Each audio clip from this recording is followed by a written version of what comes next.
हरिभक्त पारायण महंत विठ्ठल महाराज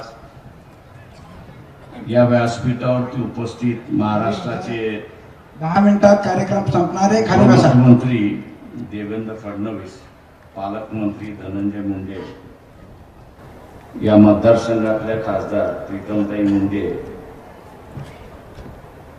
या ठिकाणी उपस्थित जयदत्त क्षीरसागर, आमदार राम शिंदे, आमदार बाळासाहेब आसबे, त्याच्याच बरोबर या ठिकाणी किसन चव्हाण, सविताताई मुंडे, उद्धव खाडे, ज्यांनी या ठिकाणी बोलले असे असणारे राजस्थानचे असणारे ज्ञानयोगी महाराज, आणि आपण आज सगळेजण या ठिकाणी वैराग्य मूर्ती संत रामानंद महाराज यांच्या पुण्यतिथीच्या निमित्ताने आपण या ठिकाणी जमलेलो आहोत। फार काही या ठिकाणी बोलणार नाही, परंतु संतांचं असणारं अस्तित्व आजही आपल्या सगळ्यांना मान्य करावं लागेल,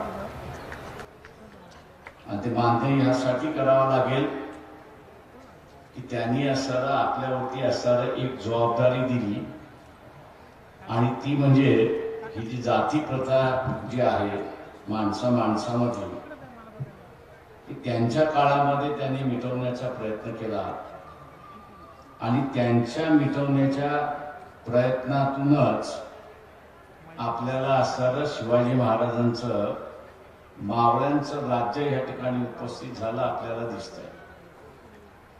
आत्ताच्या ह्या आधुनिक काळामध्ये आपल्याला असणारा नव्यानं देश उभा करायचा आहे, आणि म्हणून संविधान सुद्धा आपल्याला सांगतं की जाती जातींमधलं अंतर कमी झालं पाहिजे, माणसं माणसं म्हणून जगली पाहिजे। ही जी संतांची जी वाणी होती, ती वाणी आज आपल्याला असणारं संविधानामध्ये दिसते, आणि ती आपली सगळ्यांची असणारी जबाबदारी आहे की जोपर्यंत आपण असणारा आपल्यामधला भेद, जातीचा भेद हा मिटवत नाही, माणुसकी ही निर्माण होत नाही, आणि माणुसकी जर निर्माण झाली नाही तर देशाला सुद्धा निर्माण करता येत नाही, अशी असणारी परिस्थिती आहे। गडातला असणारा वैभव मी असणारा एवढ्याच शब्दात मांडणार आहे की हरिभक्त पारायण विठ्ठल महाराज यांनी ती परंपरा चालवलेली आहे, त्या गडातून चालत राहील, आणि या देशाचा आणि समूहाचा सातत्याने विकसित राहील, आणि त्या विकसित करण्यामध्ये आपण सगळेजण सहभागी असाल, हीच मी अपेक्षा या ठिकाणी बाळगतो। आपल्या सगळ्यांची भेट झाली, आपण असंच या ठिकाणी भेटत राहू, एकत्र राहू, समतेने राहू, बंधूने राहू, एवढंच बोलतो आणि आपली सगळ्यांची रजा घेतो।